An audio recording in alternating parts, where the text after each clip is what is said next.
നിങ്ങളുടെ favourite shows ഇനി ഒരിക്കലും മിസ്സാവില്ല. ഇപ്പോൾ C5 കാണും നിങ്ങളുടെ ഫേവറേറ്റ് ഷോ തികച്ചും സൗജന്യമായി. നീയും നിന്റെ ഭർത്താവും ചേർന്ന് എന്റെ ജീവിതം തകർത്തു. എന്റെ മക്കളെ എന്നിൽ നിന്നും അകറ്റി. എന്റെ ചെറിയ ബിസിനസ്, എന്റെ ജീവിതമാർഗം അതും നശിപ്പിച്ചു കളഞ്ഞു. സമാധാനം കളഞ്ഞു. എന്നിട്ട് വിവാഹമോചനം നേടാൻ വേണ്ടി ഒരു കൈവിട്ട കളിയും. അയാളുടെ അസുഖം തീർക്കാൻ എന്റെ മോനെ ബലിയാടാക്കി. പാവസാഗർ അച്ഛനെ ദൈവമായിട്ട് കണ്ടു നടക്കുക. ഇങ്ങനൊരു ചതിയനാണ് അയാളെന്ന് എന്റെ മക്കൾ അറിയുന്നൊരു ദിവസം വരും. അന്നത്തോടെ അയാൾ തീർന്നു. നീ അയാളുമായി ബന്ധം ഉണ്ടാക്കിയപ്പോ നിനക്കറിയായിരുന്നു അയാൾക്കൊരു ഭാര്യയുണ്ടെന്ന്. ഞാനാണെന്നത് എല്ലാം അറിഞ്ഞുകൊണ്ടാണ് നീ മുന്നോട്ട് പോയത്. ന്യായം മുഴുവൻ എന്റെ ഭാഗത്താണെന്ന് നീ അറിഞ്ഞിട്ടുണ്ടാവും. ഇതൊക്കെ കൊണ്ട് തന്നെ നിന്നെ വെറുതെ വിടാൻ ഉദ്ദേശിക്കുന്നില്ല.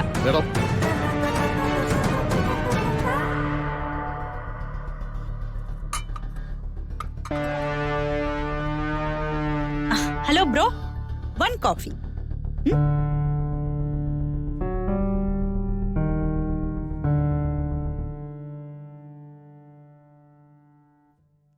അപ്പൊ പറഞ്ഞു കൊണ്ടുവന്നത് എന്താന്ന് വെച്ചാ, നിങ്ങളുടെ രണ്ടുപേരുടെയും കാര്യം പോക്ക.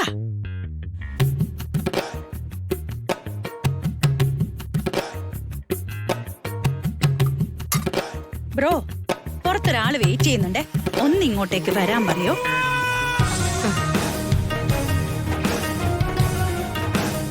ആരാ കൂടെയുള്ളത്?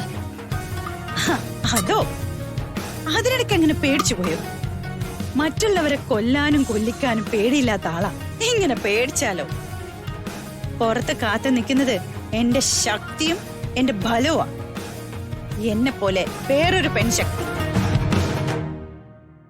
എന്റെ മകൾ അപർണ എന്ന അപ്പു.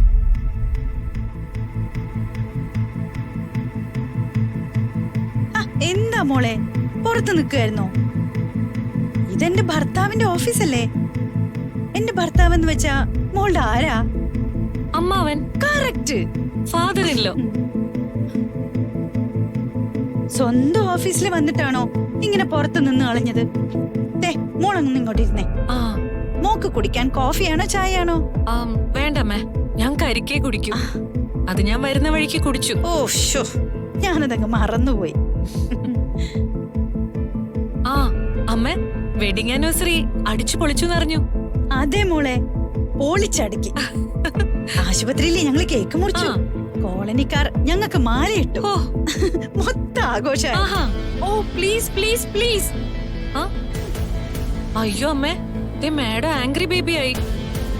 നിങ്ങൾ രണ്ടുപേരും കൂടെ എന്നെ പരിഹസിക്കാന്ന് മനസ്സിലായി.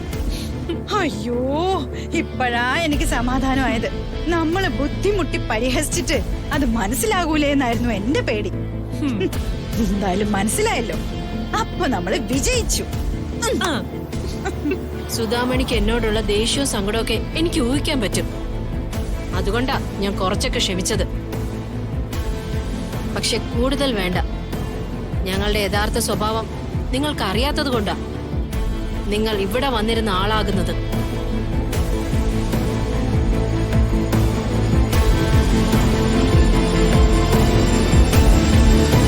ഡൗൺലോഡ് ചെയ്യൂ C5 ആപ്പ്. കാണൂ എല്ലാ എപ്പിസോഡുകളും സൗജന്യമായി.